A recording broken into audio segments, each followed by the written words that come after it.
Managing multilingual data shouldn't mean managing multiple spreadsheets. For many organizations, complex Excel files become difficult to maintain, especially when they need to support multiple languages and business rules. We built a custom Excel application. It uses a VBA-powered localization system. This allows users to switch between English and French. It preserves structure, formulas, and functionality.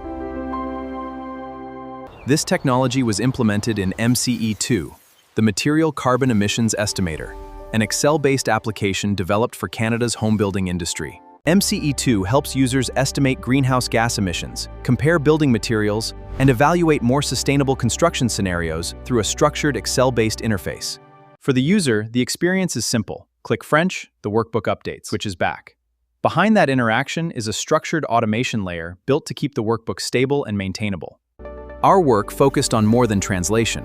We protected workbook logic, preserved the user experience, and created a scalable structure for future updates. The result is more than an Excel file.